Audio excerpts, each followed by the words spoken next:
ఏమో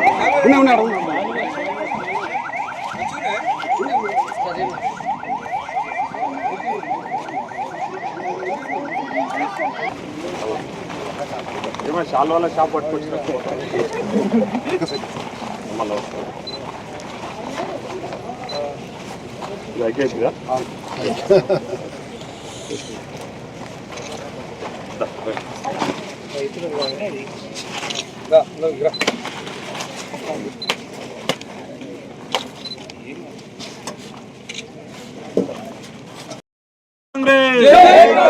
రేవంత్ రెడ్డి గారి నాయకత్వం, జిఎంఆర్ గారి నాయకత్వం, జై కాంగ్రెస్, జై కాంగ్రెస్.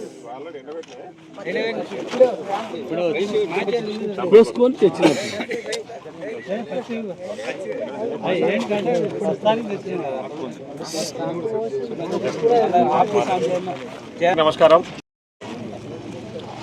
ఈరోజు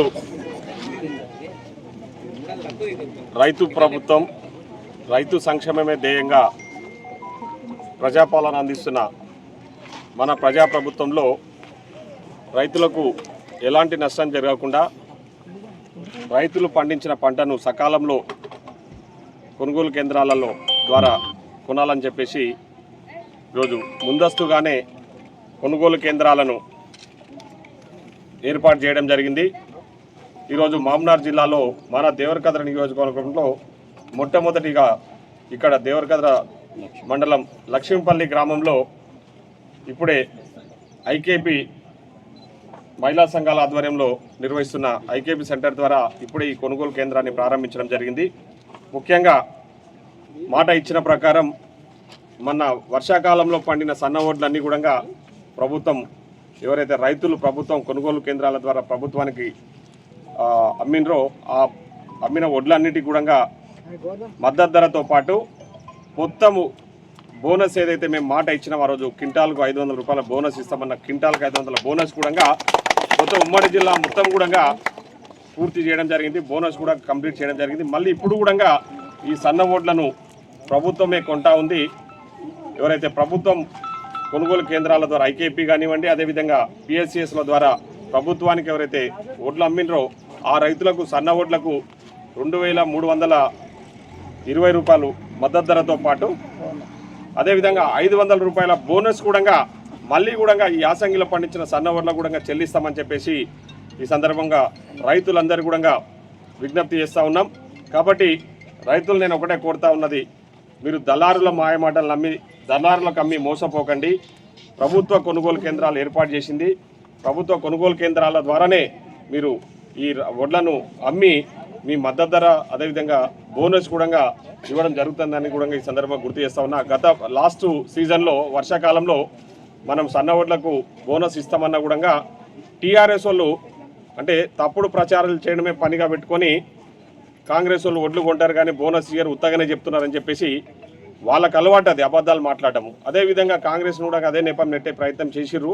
దానివల్ల కొందరు నమ్మి వడ్లు బయటికి అమ్ముకున్న విషయం మనకు అందరికీ కూడా తెలుసు. వాళ్ళ తర్వాత రియలైజ్ అయ్యి బాధపడ్డ విషయం మనందరికీ కూడా తెలుసు. సో ఆ విధంగా కాకుండా రైతులు ఈరోజు ఈ రైతు ప్రభుత్వం మీకోసం పనిచేస్తున్న ప్రభుత్వం.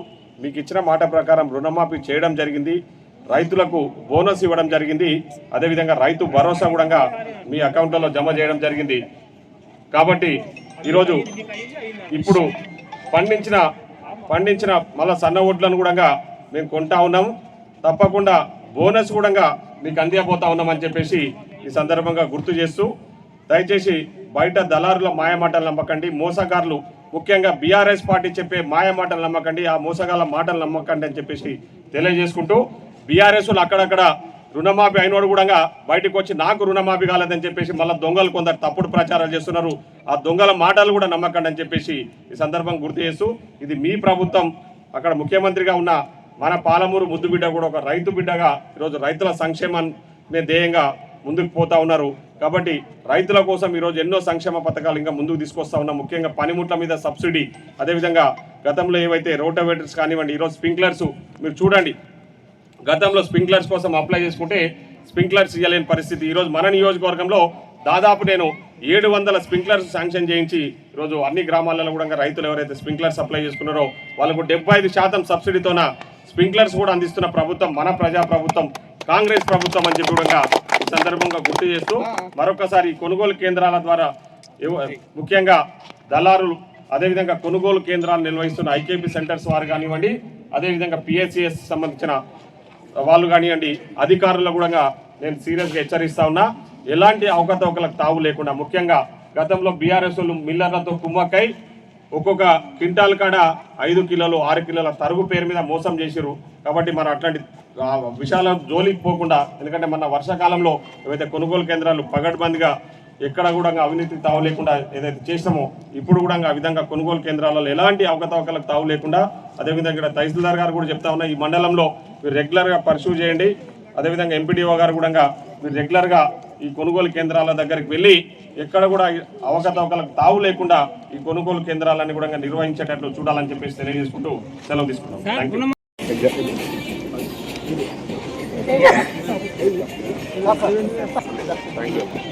ఇదేనా అందుకే యాక్టివ్ ఉన్నారు.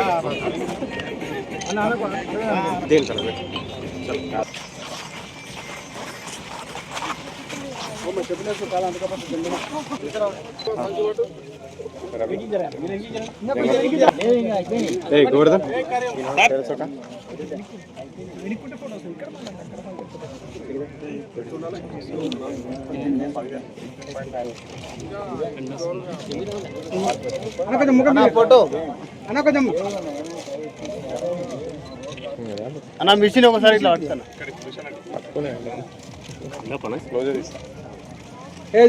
మీరు పక్కన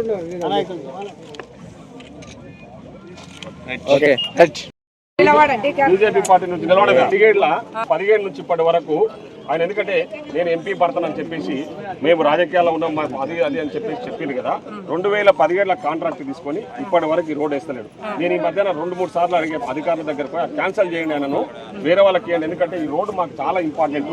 ఆ హైవే నుంచి ఈ హైవే వరకు పబ్లిక్ మొత్తం తిరుగుతుంటారు. నాకు దేవరగద్రకు పోలిక కూడా చాలా బాగుంటుంది అని చెప్పేసి ఇప్పటికే చాలా సందర్భాల్లో అధికారుల దృష్టికి తీసుకెళ్ళాను. ఈ మధ్యన నేను లెటర్ పెడితే ఆయన పోయి మళ్ళీ నేను ఎంపీ అని చెప్పేసి మీరు దొరసారి ఫోన్ చేయించి ఆపించే ప్రయత్నం చేస్తా ఉన్నారు. నేనేమంటా ఉన్నానంటే ఇది బీజేపీ నుంచి ఎంపీగా గెలిచిన కన్నా కనీసం మీ గురించి ఆలోచన చేయాలి కదా. ఈరోజు రోడ్డు వల్ల ఆడ మన వేముల ఇప్పటికీ 2-3 చనిపోయింది. ఆయన కాంట్రాక్టర్ ఆయన రోడ్ వేయడు, ఆయన క్యాన్సల్ చేసుకోడు. ఇది వాళ్ళు ఆమె మేడం గారు ఇక్కడ ఎంపీగా ఉండి కనీసం చాలా మంది మనోళ్ళు కూడా కొందరు ఓట్లు వేస్తే ఆమె ఎంపీ గెలిచింది కదా. గెలిచినా కన్నా ఇప్పుడు ఈ రోడ్డు ఏపీయాలి కదా. ఆమె భర్త క్యాన్సల్ చేసుకుంటే మనం ఇమ్మీడియట్లీ వేరే కాంట్రాక్టర్ తీసుకొచ్చి రోడ్ వేయడానికి సిద్ధంగా ఉన్నాం. వాళ్ళు క్యాన్సల్ చేసుకుంటలేదు. సో మనమే ఇప్పుడు అధికారుల దృష్టికి తీసుకెళ్ళినాము. దాన్ని క్యాన్సల్ చేపించి తొందరలోనే కొత్త కాంట్రాక్టర్ తీసుకొచ్చి రోడ్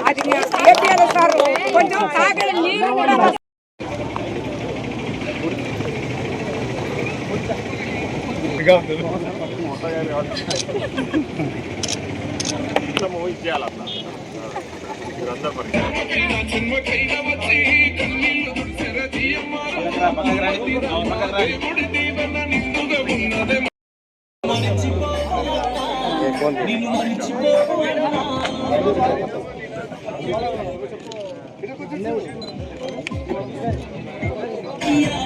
ఎందుకు మార్చుకున్నారు?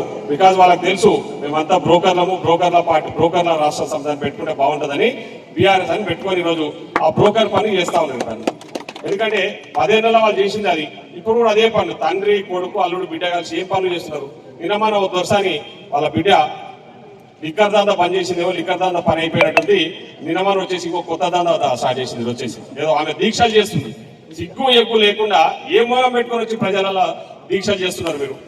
మీరంతా కుటుంబమే ఈ రాష్ట్రాన్ని దోపిడీ చేసేసి ఆర్థికంగా దివాలా తీయించేసి మళ్ళీ ఏ మాత్రం సిగ్గు లేకుండా వచ్చేసి దీక్షలు చేస్తున్నారు. ఏదో ఏ మోగం పెట్టుకొని వచ్చి దీక్షలు చేస్తున్నారు. వీళ్ళంట జ్యోతి బాబులే విగ్రహం పెట్టాలి, జ్యోతి బాబుల కోసం మీరు అధికారంలో ఉన్నప్పుడు ఎందుకు 10 ఏళ్ళు పందులు రాశారా? ఎందుకు చేయాలి మరి? మీరు 10 ఏళ్ళు ఏం చేసారు? 10 ఏళ్ళు మీరు అధికారంలో ఉన్నప్పుడు ఆ పని ఎందుకు చేయలే? ఎందుకంటే దోపిడీ చేయడానికి టైం లేకుండా.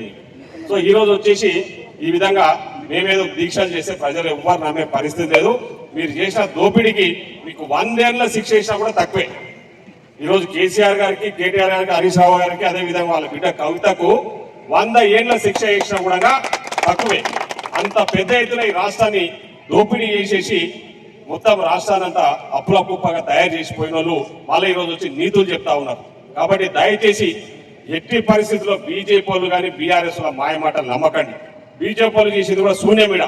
వాళ్ళు చెప్పేది ఎంతసేపు సెంటిమెంట్, మన వాళ్ళు అమాయకులు దేవుని పేరు చెప్తే ఓట్లు వేస్తారని చెప్పేసి మన ఎంపీగా గెలిచిన మేడం గారు మీకు తెలుసు 10 నెలలు అవుతుంది ఊరికి మన ఇక్కడ ఎంపీగా గెలిచి పాలమూరు ఏం చేసింది? 10 రూపాయలు కూడా తీసుకురాలి, 10 రూపాయలు కూడా తీసుకురాలి. మీ రోడ్డు చూడండి ఎంత అధ్వానంగా ఉందో. ఎన్నేళ్ల నుంచి అట్లా పెండింగ్ ఉంది ఆ రోడ్డు. ఎవరు దానికి కాంట్రాక్టర్? ఆ రోడ్డు కాంట్రాక్టర్ ఎవరు? డీకే అన్న గారి భర్త డీకే భరత్ సింహారెడ్డి గారు ఈ రోడ్డు కాంట్రాక్టర్. మీరు ఆలోచన చేయండి. ఈ రోడ్డు 2017 నుంచి గుంతలమయమై ప్రజలు కొందరు ఇబ్బందులు పడకుండా కింద పడకుండా మీద పడకుండా వర్షాకాలం వస్తే గుంతలలో పడి కొందరు చనిపోయారు. మీకు తెలుసు 2017 కాంట్రాక్ట్ అప్పచెప్తే ఇప్పటి వరకు కూడా రోడ్ వేయలేదు సార్. ఈరోజు వాళ్ళ భార్య గారు మేడం గారు ఎంపీగా ఉన్నారు. మరి ఇక్కడ కనీసం ఆమెనన్నా అరే ఈ రోడ్డు మా హస్బెండే తీసుకున్నాడు కాంట్రాక్టర్, ఆయన ఒప్పించి రోడ్ వేపిద్దామని ఆలోచన చేసిందా? చేయలేదు. 15 నెలలు అయింది ఎంపీగా గెలిచి, కనీసం 10 రూపాయలు కూడా మన నియోజకవర్గం తీసుకురాలి. ఆమెనే కాదు, బీజేపీ నుంచి గెలిచిన 8 మంది ఎంపీలలో 2 మంత్రులు, మిగతా 6 మంది. 2 మంత్రులు అయితే మొత్తం ఈయన కేసీఆర్ కోసమే కాపలా కాస్తుంటారు. ఒక్కడు కూడా పోయి ఢిల్లీలో పోయి తెలంగాణకు 10 రూపాయలు ఇవ్వండి, తెలంగాణకు ఉద్యోగాలు ఇవ్వండి, తెలంగాణకు ఏమైనా చేయండి అని చెప్పేసి ఉన్న 2 మంత్రులు కూడా ఈడ మన మీద పడి ఈయన ఏడుస్తున్నారు తప్ప రోజు ఈయన పేపర్లలో టీవీలలో ఏదో తప్పుడు ప్రచారం చేస్తున్నారు. పోయి ఢిల్లీలో పోయి ఒక్క రోజైనా ప్రధానమంత్రి గారి దగ్గరకు పోయి బీజేపీ ఎంపీలు కానీ బీజేపీ నుంచి గెలిచిన మంత్రులు పోయి ఒక్క రోజైనా మన ముఖ్యమంత్రి గారు ఇప్పటికే 20-30 సార్లు ఢిల్లీ పోయి మా నియోజకవర్గం మా రాష్ట్రానికి నిధులు ఇవ్వండి, మా రాష్ట్రానికి ఇవి ఇవ్వండి అని చెప్పేసి అడిగింది తప్ప వీళ్ళు ఒక్క రోజు కూడా అడగలరా. ఈడ మాత్రం రోజు మైకులు పట్టుకుంటారు, ఉపన్యాసాలు ఉకాదంపుడు ఉపన్యాసాలు చేయక పనికిస్తున్నారు. కాదు మంత్రి పదవులు కూడా కించపరిచే విధంగా ఈరోజు వాళ్ళు మంత్రులై సామాన్య కార్యకర్తలు, మన పార్టీలో సామాన్య కార్యకర్తలు కూడా అట్లాంటి భాష మాట్లాడారు. కాబట్టి ఈరోజు బీజేపీ వాళ్ళు బీఆర్ఎస్ న్యాయం అయ్యారు అంతా ఆలోచన చేయండి. ఈరోజు పిల్లల కోసం కూడా రాజీవ్ వికాసం తీసుకొచ్చేసి పిల్లల బతుకులు కూడా బాగు చేయాలి, వాళ్ళ కాళ్ళ మీద వాళ్ళు నిలబడాలని ఈరోజు 50,000 నుంచి 4 లక్షల వరకు లోన్లు ఇప్పించే ప్రయత్నం కూడా వాళ్ళ కాళ్ళ మీద వాళ్ళు నిలబడి సొంత బిజినెస్ చేసుకోవాలని ఈరోజు రాజీవ్ యువ వికాస పథకాన్ని తీసుకొచ్చేసి మనం ముందుకు పోతా ఉన్నాం. కాబట్టి ఆ పథకం విషయంలో అందరూ సద్వినియోగం చేసుకోవాలి. అదేవిధంగా సన్న బియ్యం విషయంలో కూడా మీకు అందరికీ తెలుసు. ఈరోజు ఈ వడ్లని కూడా ప్రభుత్వం కొని అదే వడ్లను బియ్యంగా తయారు చేసి మళ్ళా మన పేద ప్రజలకు అందించాలని ఈరోజు నిర్ణయం తీసుకున్నాం. ఈరోజు ధనవంతులతో సమానంగా బీదోళ్ళు కూడా సన్న బియ్యం తినాలని మనం ఆలోచన చేస్తున్నాడు. బీజేపీ వాళ్ళు ఏం ప్రచారం చేస్తున్నారు? ఈ బియ్యం మావి మేమిస్తున్నాము కేంద్రం నుంచి అని చెప్తున్నారు. సిగ్గు ఉండాలి. మరి మీరు కేంద్రం ఇచ్చిన వాళ్ళు అయితే మిగతా రాష్ట్రాలలో ఎందుకు ఇస్తలేరు? మరి మీరు బీజేపీ వాళ్ళు వేరే రాష్ట్రాలలో ఉన్నారు కదా అధికారంలో, మరి ఇవ్వాలి కదా. మీరు సన్న బియ్యం ఆడ ఎందుకు ఇస్తలేరు? మీరు ఇచ్చేటోళ్ళు అయితే కేంద్ర బియ్యం అయితే మీరు వేరే రాష్ట్రాల్లో కూడా సన్న బియ్యం ఇవ్వాలి. మరి భారతదేశంలో ఎక్కడ కూడా సన్న బియ్యం ఇస్తలేరు. ఓన్లీ ఒక తెలంగాణలోనే మన రేవంత్ రెడ్డి గారు మన ముఖ్యమంత్రి అప్పు చేసి తప్పు చేసినా సరే మా ప్రజలకు బాగు చేయాలి, వాళ్ళని బాగు చూడాలి, వాళ్ళు కూడా అందరు ధనవంతులతో సమానంగా సన్న బియ్యం తినాలనే ఆలోచనతోనే ఈరోజు ఇంత మంచి కార్యక్రమానికి మన ఉగాది పండుగ రోజు శ్రీకారం చుట్టింది. కాబట్టి దయచేసి ఆలోచన చేయండి. ఇప్పటికైనా సరే ఆ దళారుల మాయ మాటలు నమ్మకండి. రైతులను ముఖ్యంగా నేను కోరుతా ఉన్నది ఒకటి, దళారుల మాటలు నమ్మి మోసపోకండి. గతంలో మోసపోయినట్టు ఇక్కడ ఉన్న రైతులకు కూడా చెప్తున్నా, ప్రభుత్వానికి అమ్మండి. జై కాంగ్రెస్.